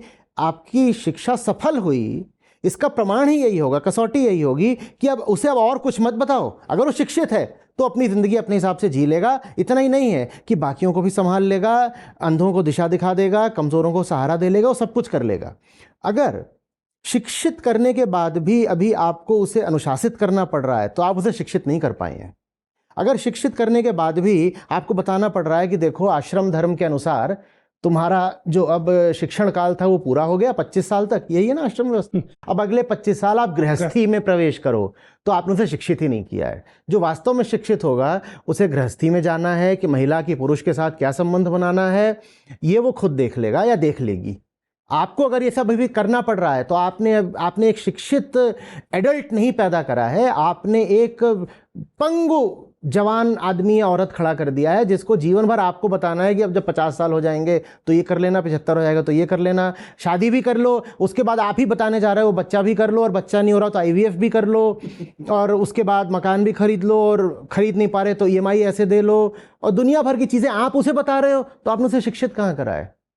जो हमारी अभी जो पारंपरिक शिक्षा चल रही है स्कूल कॉलेज यूनिवर्सिटी की, उसमें हम इंसान को भीतरी तौर पर सबल नहीं बना पा रहे हैं। अच्छा जी, मैं एक शिक्षक हूँ और जाहिर है कि यूनिवर्सिटी में पढ़ाता हूँ तो रिसर्च मेरा एरिया भी है। और अब मैं जो सवाल आपसे पूछने वाला हूँ वो सवाल इस बातचीत में अभी उभरा है, मेरी पूरी तैयारी में नहीं था, और इसे आरोप की तरह ना लें, अगर संभव हो तो। अब मैं जो सवाल उठा रहा हूँ वह मेथोडोलॉजी का है। हम जब रिसर्च पेपर्स लिखते हैं, बातचीत करते हैं, तो उसमें जितना महत्व वास्तविक शोध का होता है उतना ही उस पद्धति का भी होता है जिस पद्धति से आपने शोध किया। आपसे पहले भी घंटों बात हुई है और अब फिर हुई है, मुझे लगातार ये दिखाई देता है कि आप, मैं गलत हो सकता हूँ लेकिन ऐसा दिखाई देता है कि आप शब्दों पर, सिमेंटिक्स पर को एक पद्धति की तरह कभी कभी इस्तेमाल करते हुए दिखाई देते हैं। जिस समय आप किसी प्रश्न का, किसी जिज्ञासा का समाधान चाहिए जो शायद आपके मन में भी उभरता होगा, फिर आप उन शब्दों पर सवाल उठाकर इसका समाधान देने की कोशिश करें। 2 उदाहरण से समझ सकते हैं। एक तो जैसे आप जानते हैं लोक धर्म का आप इस्तेमाल बार बार करते हैं, और यहाँ आपने अविद्या शब्द का इस्तेमाल किया। ये लोक प्रचलित जो इन शब्दों के अर्थ हैं उनसे टकराने की चेष्टा है। लोक प्रचलित शब्द में धर्म का अर्थ एक पर्टिकुलर रूप में है, या शिक्षा का अर्थ एक पर्टिकुलर रूप में है, और चूंकि हम उसको वहाँ हैंडल नहीं कर पा रहे हैं, इसलिए हम कहते हैं कि नहीं नहीं, ये वाली की बात मैं नहीं कर रहा हूँ, मैं तो अविद्या की बात कर रहा हूँ, या तो ये तो अविद्या है, मैं विद्या की बात कर रहा हूँ, ये तो लोक धर्म है, मैं धर्म की बात कर रहा हूँ। ये जो पद्धति है जिसमें हम अपने द्वारा जो कॉइनेज हैं उनके विषय में ये अपेक्षा रखते हैं कि शेष जन को, रिसीवर को, उसे उसी अर्थ में लेना चाहिए जिस अर्थ में मैं इसे मानता हूं। इस आग्रह का क्या आधार है? क्योंकि मैं भाषा का शिक्षक हूं, मैं हमेशा से ये जानता हूं कि जो शब्द का अर्थ है वह वक्ता निर्धारित नहीं होता है, वह रिसीवर जो है उसके मन में अब तक के तमाम इतिहास से, समझ से, अनुभव से, पढ़ाई लिखाई से जो उसके मन में उसका अर्थ बना है, लोक ऑब्जर्वेशन से, वह उसको, उसका प्राथमिक अर्थ वही लेता है। गांधी जी ने ये कोशिश हरिजन शब्द के साथ की थी कि उन्होंने कहा नहीं हम इसे दलित नहीं मानते, हम तो इन्हें हरिजन कहेंगे। हम जानते हैं हरिजन शब्द से उस समस्या का समाधान नहीं हुआ जिसकी हम बात करें। आपके इस आग्रह का आधार क्या है कि आप अपनी कॉइनेज से सिमेंटिक्स के आधार पर भाषिक स्तर पर समस्याओं का समाधान करने की कोशिश करते हैं? चुनौती है। समाज ने जो ऊंची से ऊंची बातें भी हैं ना, उन पर अपना विशेषाधिकार जमा रखा है, मोनोपोलाइज कर रखा है। मैं उस मोनोपोली को चुनौती दे रहा हूं। आप उस व्यक्ति को कह रहे हो वो शिक्षित है, जबकि आपने उसे अभी अधूरी शिक्षा दी है। तो मैं कहूंगा कि हाँ, वो अर्ध शिक्षित है और उसकी शिक्षा में आधा हिस्सा अभी बाकी है। मैं क्यों मानूं कि आपने शिक्षा का जो अर्थ निकाल लिया वही असली है? मैं आपको मोनोपोलाइज क्यों करने दूं शिक्षा शब्द को? इसी तरीके से but your insistence of reclaiming certain coinage things, ये मुझे ये क्रांतिकारी लगता है व्यक्तिगत तौर पर, लेकिन मुझे ये भाषा वैज्ञानिक तौर पर चुनौतीपूर्ण लगता है। क्योंकि जब आप, या तो आपने एक नया शब्द गढ़ा और आप उसका प्रचार प्रसार कर रहे हैं कि नहीं आज के बाद मैं चाहता हूं सब लोग धर्म, वो गांधी जी वाला तरीका है, हम ये कहने की कोशिश करें। नहीं, मैं उसी चीज को दूसरा नाम नहीं दे रहा, मैं उसी चीज को दूसरा नाम नहीं दे रहा। मैं एक ऐसी चीज की ओर इशारा कर रहा हूं जो सामाजिक शब्दकोश में शायद है ही नहीं। विद्या है क्या? नहीं, सामाजिक शब्दकोश में विद्या का वह अर्थ नहीं है जिस, हाँ, पर मैं विद्या शब्द के माध्यम से जिधर को इशारा कर रहा हूं वो है क्या समाज के पास? चलिए इसे दूसरी तरह से पूछते हैं। मान लीजिए जो विद्या समाज विद्या कहता है, हाँ। आप कहते हैं नहीं वो विद्या नहीं है, वो अविद्या। समाज ने विद्या शब्द नहीं गढ़ा है। जिन्होंने विद्या शब्द गढ़ा था उन्हें बहुत स्पष्ट था कि विद्या शब्द का क्या अर्थ है। आप व्युत्पत्ति में जा रहे हैं। हाँ, राइट। धर्म शब्द समाज ने नहीं गढ़ा है, मूर्खों ने धर्म शब्द को पकड़ के उसका विकृत अर्थ कर दिया है। मैं उन्हें धर्म शब्द के वास्तविक अर्थ की ओर ले जा रहा हूं। ये ऐसी सी बात है कि किसी ने कोई चीज चुरा रखी है और बहुत समय से वो चुरा के बैठा है, और अब मैं उससे वापस रिक्लेम कर रहा हूं। Right. तो कह रहा है ये तो मेरी चीज है। आपके पास जो चीज है ना आपकी, वो लोक धर्म है। असली चीज जो धर्म है वो आपकी नहीं है। धर्म को तो आप जानते ही नहीं। भले वे चोर हैं लेकिन है तो ये चीज अब उनके कब्जे में है। आचार्य प्रशांत को इस मान लीजिए ये चोर समुदाय, चौर्य कला है उसकी शानदार, जिसने उसे शताब्दियों से उस पर कब्जा कर रखा है। जब आप उससे छीनने जाएंगे तो जाहिर है कि आपको लड़ना पड़ेगा, और जाहिर है कि इसका फिर आपको परिणाम भुगतूंगा। बिल्कुल। क्या क्या परिणाम आप ऑलरेडी देख रहे हैं? मतलब मैं जो देख रहा हूँ वो तो मैं देख ही रहा हूँ। परिणाम ये है कि मौज में जी रहा हूँ। आप अपेक्षा करोगे मैं बोलूँगा परिणाम में बहुत दुख मिल रहा है, मुझे आनंद मिल रहा है। सही संघर्ष में ही तो आनंद है। चोरी करके बैठ जाओ और मौज करो, उसमें थोड़ी आनंद है। सही चीज के लिए जूझ जाओ, उसमें भले ही आघात हो अपने ऊपर, चोट लगे, इसमें आनंद है। हाँ, लेकिन आघातों की अपनी एक कहानी, अपनी एक भाषा होती है। मेरे लिए, दर्शकों के लिए उन आघातों के विषय में बताइए। रोज ही होते रहते हैं, अब क्या बोलूं, मतलब इसमें नहीं, जैसे हमारे लिए तो बहुत मूर्त होते हैं। हमें हमें तरक्की नहीं दी जाएगी, प्रमोशन नहीं दी जाएगी, नौकरी छीन ली जाएगी, जैसी छोटी मोटी चीज़ें होंगी। आपकी चूंकि लड़ाई बड़ी है, इसलिए शायद आपके आघात भी बड़े होंगे। अब ये सुनने में जैसा भी लगे, हो सकता है ज़्यादा नाटकीय लगे या बनावटी। सबसे बड़ा आघात तब होता है जब आप जिसका भला चाहते हो वही आपके रास्ते में बाधा बनता है और सफलतापूर्वक वो आपको बाधित करके अपना नुकसान कर ले जाता है, सफलतापूर्वक। एकदम आत्मघाती।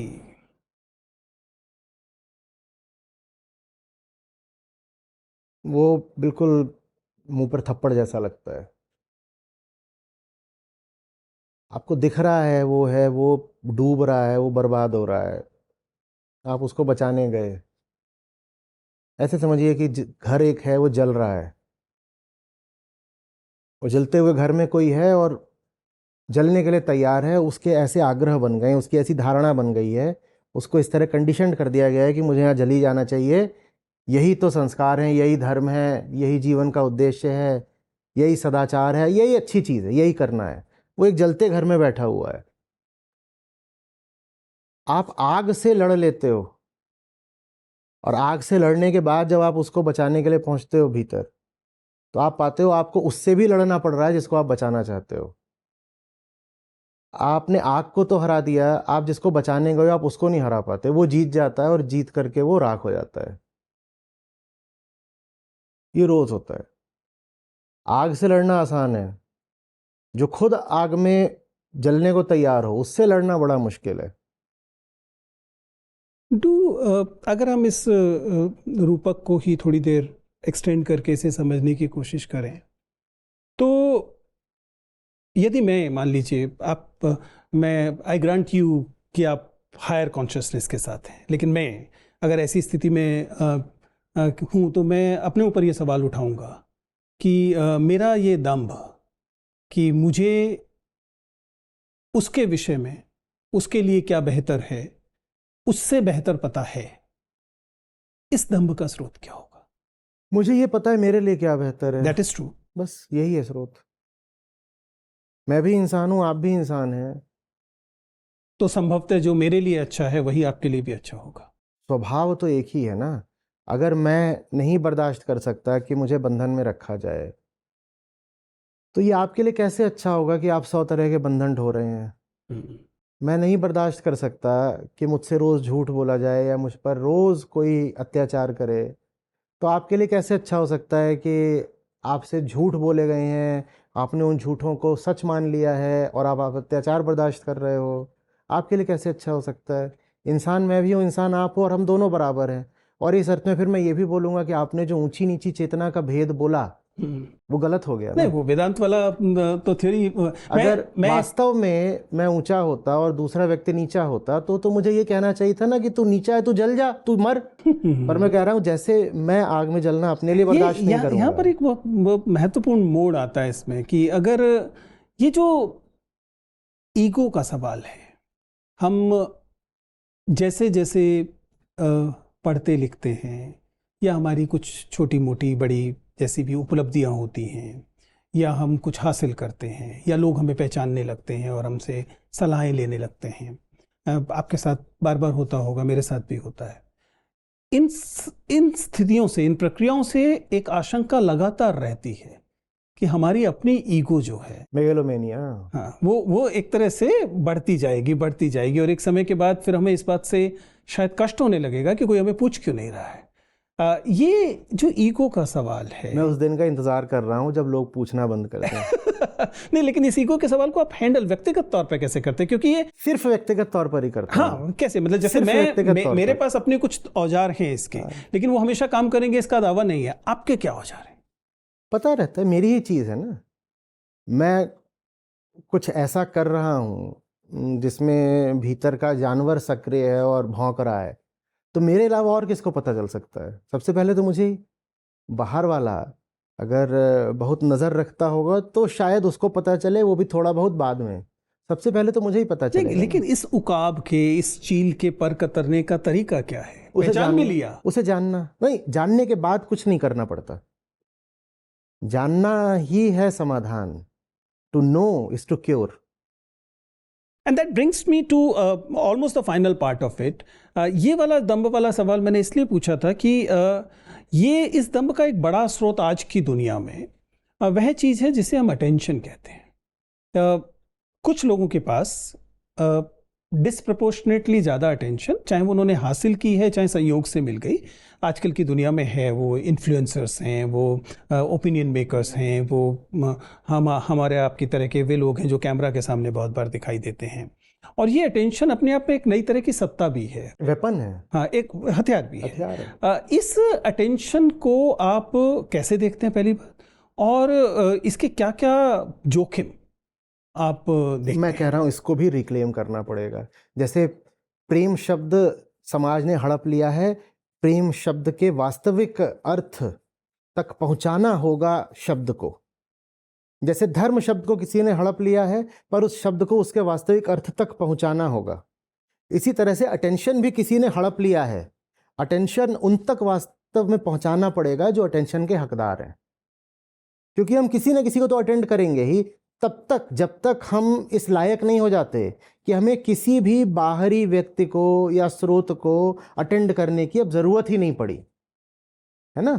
तो क्या सूत्र है, कैसे पहचाने कि इसका असल हकदार कौन है?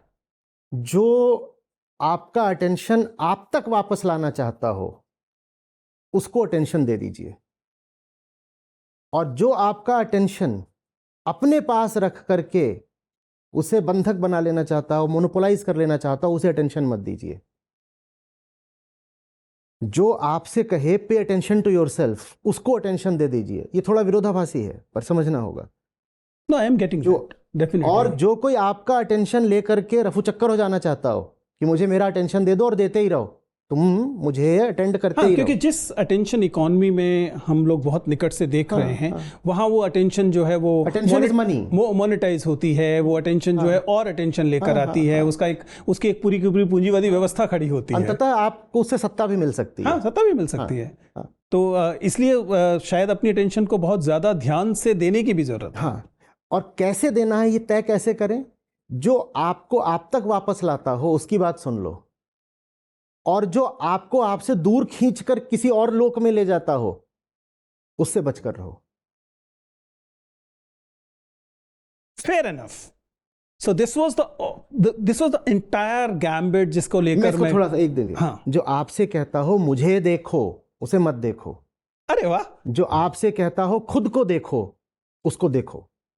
अरे वाह, दिस इज अ रियल ऐसे। Material now. ऐसे। इसे इस तरह से कह सकने के लिए एक निर्मम किस्म की ईमानदारी चाहिए, क्योंकि सच्चाई ये है कि इसका जोखिम ये है, और ये शायद अच्छी बात है वैसे तो, वो ये है कि जो अब तक आपको या हमें अटेंशन दे रहे हैं, कई लोग शायद इस निष्कर्ष पर पहुंचेंगे कि नहीं, वे अटेंशन न्यायपूर्ण नहीं थी। आप और हम शिक्षक हैं, हम तो चाहते ही यही है ना कि एक दिन हमारा पढ़ाया हुआ छात्र ऐसा हो जाए कि उसे हमारी जरूरत ना पड़े। अब ना पड़े। ये तो हम चाहते ही हैं। अगर कोई जीवन भर मुझे ही टेंशन दिए जा रहा है तो इसका मतलब मैं उसे कुछ सिखा नहीं पाया, मेरी असफलता है। एक दिन ऐसा आना चाहिए जब तुम बिल्कुल समर्थ हो जाओ, एक अर्थ में मेरे जैसे हो जाओ, माने अब तुम दूसरों से जा करके उन्हें कुछ दे पाओ। कब तक मुझसे ही लेते रहोगे? With this we are on the last leg, which is not really a question answer thing. एक सामान्य सा जिज्ञासा के स्तर पर आए हुए सवाल भी नहीं है, हम इन्हें प्रश्निकाएं कहेंगे। आपने शिक्षक होने की बात की, मैं जानना चाहूँगा कि मान लीजिए आप एक क्लास रूम में हैं और आपके सामने 50 विद्यार्थी बैठे हैं जिन्हें आप पहले से नहीं जानते, और आप उनमें से किसी एक को चुनते हैं सवाल पूछने के लिए या सवाल पूछने के लिए खड़ा करने के लिए। मोस्ट लाइकली वह कौन सा मेथड होगा कि आप 50 में से उनकी किस सीट के बच्चे को कहेंगे तुम बोलो? कमजोरी भी दिख रही होगी, और कमजोरी से उबरने की मौन आतुरता भी। 50 बैठे हैं और ये इस दृश्य से शायद अब मैं हज़ारों बार गुजर चुका हूँ पिछले 20 सालों में। 50 बैठे होते हैं, 100 बैठे होते हैं, 500 बैठे होते तो सब दिखाई नहीं देते। मैं उतनों की बात कर रहा हूँ जितनों के चेहरे और आंखें मुझे दिख रही हों, तो 50 की दिख जाती हैं। कमज़ोरी दिख रही होगी, जो कमज़ोर होगा मैं उससे बात करना चाहूँगा, लेकिन जो सिर्फ कमज़ोर होगा उससे नहीं। कमज़ोरी भी, और कमज़ोरी से लड़ने की एक मौन आतुरता, जिनमें बहुत चपलता दिख रही हो, या जो बहुत, आप समझ रहे हैं ना, वाक चपल हो, वाचाल व्यक्ति। वाचाल व्यक्ति हो। वाचालों से आमतौर पर मैं बाद में थैंक यू आऊँगा। For saying it. I have been saying it all, I mean hundreds of time मैंने इस बात को बोला है कि एक शिक्षक होने के नाते दो चीज़ें जो आपने मेंशन की। पहली बात, विद्यार्थियों की आंखों को देख सकना और पढ़ना। आपको हैरानी होगी कि बहुत सारे शिक्षकों के पास अभी ये वाली योग्यता भी नहीं होती कि अपने अपने विद्यार्थियों की आंखों को देखकर आप उनकी प्रकृति को समझ सकें। 5 में से 3-4 दफ़े ये एक कमज़ोर सी दिखने वाली लड़की होती है, शरीर से बहुत हष्ट-पुष्ट नहीं, जो पूछना चाहती है, बात करना चाहती है, पर बात करने से घबराती है। कई बार वो पहले से बहुत मन बनाकर आई होती है कि उसे बात करनी है, पर जब वहाँ आ जाती है, मान लीजिए क्लास है, क्लास में आने के बाद वो वहाँ जब देखती है कि हुजूम है और उसमें लंबे तगड़े लड़के भी हैं और शोर मचाने वाले भी हैं, तो वो थोड़ा-सा कोने में बैठ जाती है सहम करके, और उसकी आँखों में आतुरता है जिसको वो व्यक्त नहीं कर पा रही।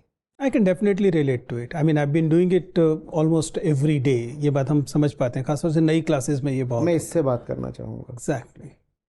आखिरी सवाल और जिसके दर्द बाद हम, तब होता है जब वो मुझसे बात नहीं करना चाहती। ऐसा बहुत होता है और पहली बार में वो शेल से बाहर निकलना मुश्किल होता है, उनको बाकायदा उंगली पकड़कर बाहर लाना पड़ता है। लेकिन थैंकफुली मुझे ऐसा अवसर मिलता है कि वो विद्यार्थी 3 साल तक रहता है, तो हमने बहुत बार देखा है कि वह विद्यार्थी जिसे पहली बार बहुत मुश्किल से हम बाहर निकाल कर लाए थे, अपनी फेयरवेल में वो ऐसा बोलते हैं कि आपकी आंखों से आंसू आ जाते हैं। And that is something that वो सीखना है, वो खुशी है जो।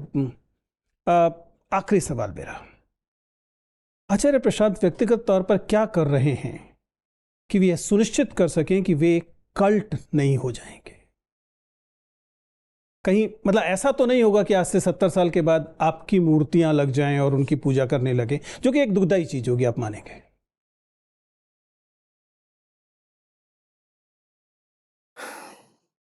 जितनों को वो महान बोलकर पूजते रहे हैं,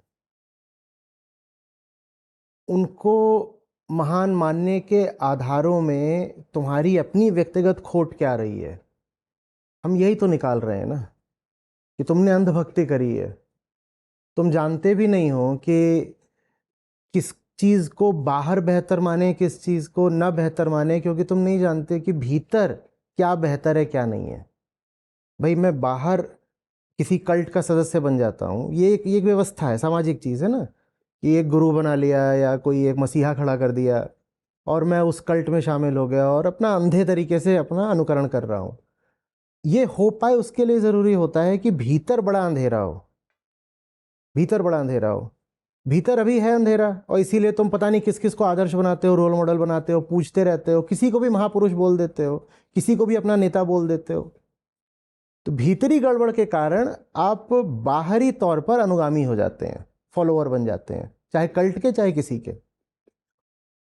अगर आपका भीतरी अंधेरा ही हटाने का मिशन हो, तो आप बाहर कैसे किसी के अंधभक्त बन जाओगे? और जब किसी के नहीं बनोगे तो आखिरी नाम तो मेरा होगा ना, मेरे ही कैसे बन जाओगे? भाई बाहर आप किसी के पीछे भेड़ की तरह चल दो, इसके लिए पहले आपको भीतर से भेड़ होना पड़ता है। अगर मैं आपको भीतर से भेड़ रहने ही नहीं दूंगा, तो आप कैसे फिर भेड़ चाल करके दिखा दोगे, चाहे वो मेरे पीछे की बात हो? देखिए, ये कोई मैं नई बात नहीं बोल रहा हूँ, ये बात बहुत की है कि अगर आप सचमुच मित्र हैं, हितैषी हैं, गुरु बोल लीजिए, कुछ भी, तो आपका काम है कि वो अपनी दृष्टि से, अपनी चेतना से, अपनी टांगों पर चल पाए, उसे किसी के पीछे ना चलना पड़े। अगर उसे गुरु के पीछे भी अब शताब्दियों तक चलना पड़ रहा है कि गुरुजी मर गए हैं, अब उनके नाम के पीछे कल्ट, वो, तो इसका मतलब ये गुरुजी या तो फर्जी थे या असफल थे, दो में से एक बात है। With these words, thank you Acharya Prashant, आपसे बात करके हमेशा की तरह बहुत आनंद आया। आज बहुत मजा आया। शुक्रिया।